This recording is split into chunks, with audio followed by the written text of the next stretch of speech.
আজকের recipe mutton curry আলু দিয়ে। চলুন দেখে নিই আজকের রেসিপি মাটন কারি। রেসিপিটি অবশ্যই ভালো লাগবে, দেখুন পুরো ভিডিওটা দেখবেন। এখানে আমি 500 গ্রাম মাটন নিয়ে নিয়েছি।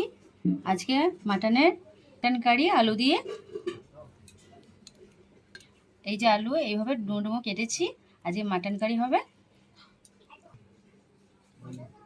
মাংসটাকে আমি এবার ম্যারিনেট করে নেব।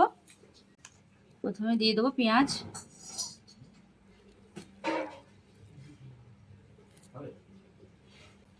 এখানে আদা রসুন বাটা আছে, অর্ধেকটা দিয়ে দেবো জিরে বাটা, এখানে আমি বেটে নিয়েছি জিরেটা। দিয়ে দেবো হলুদ গুঁড়ো,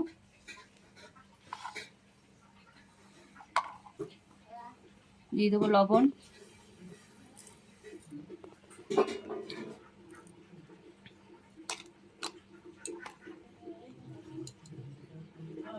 আর দিয়ে দেবো লঙ্কা গুঁড়ো।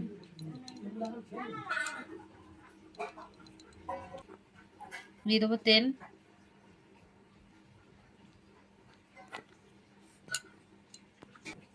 আর দিয়ে দেবো দই 2 চামচ। ভালোভাবে হাতের সাহায্যে মেখে নেবো।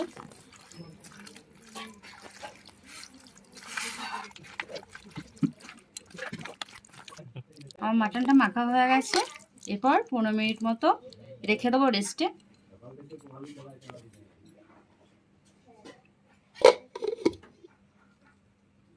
প্রথমে আলুগুলো আমি ভেজে নেবো, তার জন্য আমি কড়াইতে তেল দিয়ে দিয়েছি। দিয়ে দেবো লবণ সামান্য আলু ভাজার জন্য, আর দিয়ে দেবো হলুদ গুঁড়ো।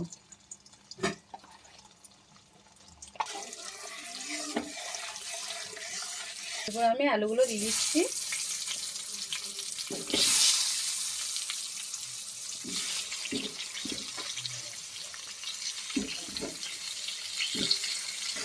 আলুগুলো এখন ভালোভাবে ভেজে নেব।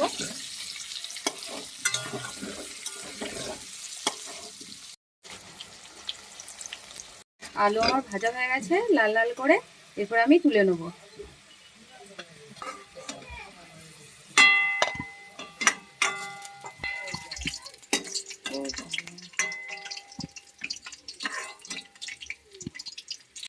এই তেলেতে 2টো শুকনো লঙ্কা দিয়ে দেবো, পেঁয়াজ কুচি,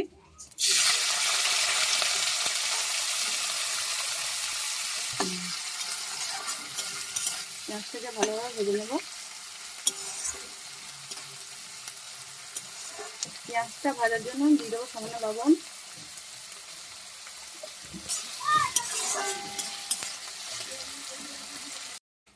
পেঁয়াজ আমার ভাজা হয়ে গেছে।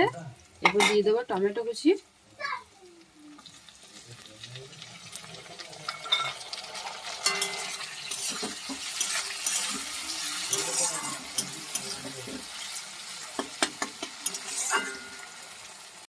এরপর দিয়ে দেবো জিরে বাটা, আদা বাটা, রসুন বাটা সব দিয়ে দেবো।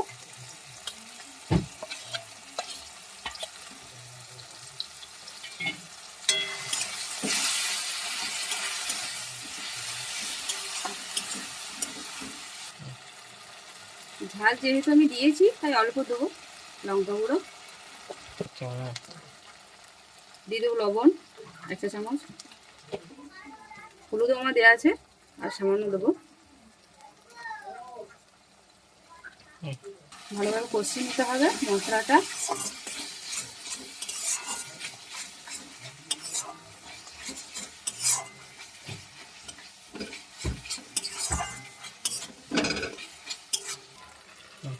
এটা কষার জন্য আমি 2 মিনিট মতো রেস্টে রেখে দেবো। 2 মিনিট পর ফিরে এলাম। দেখুন বন্ধুরা, মশলা থেকে তেলটা ছেড়ে দিয়েছে।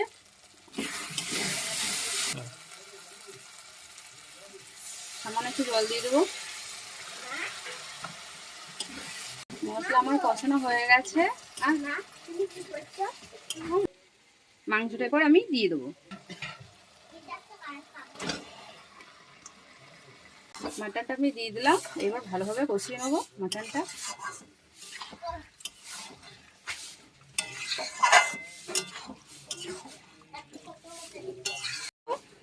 ঢাকা দিয়ে দেবো।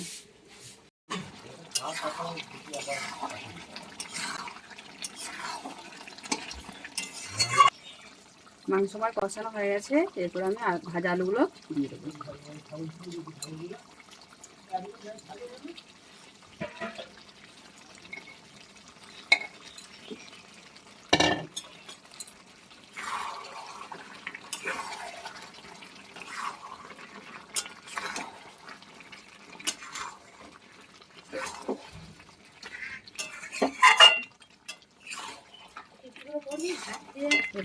এরপর আমি জল দিয়ে দেবো।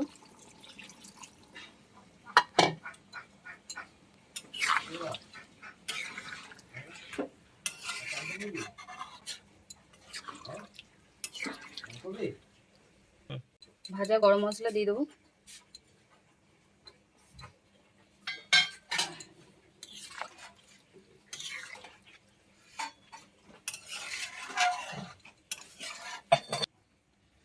যেহেতু মাটনটা আমার সেদ্ধ এখনো হয়নি, তার জন্য আমি প্রেসার কুকারে দিয়ে দেবো সেদ্ধ করার জন্য। কাকে করবো, কাকে তামাতে করো।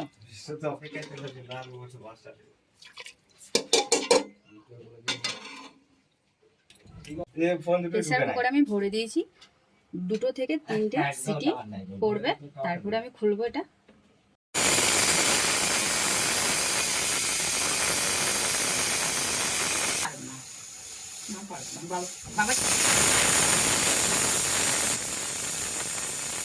রেসিপিটি কেমন হয়েছে অবশ্যই কমেন্ট করে জানাবেন।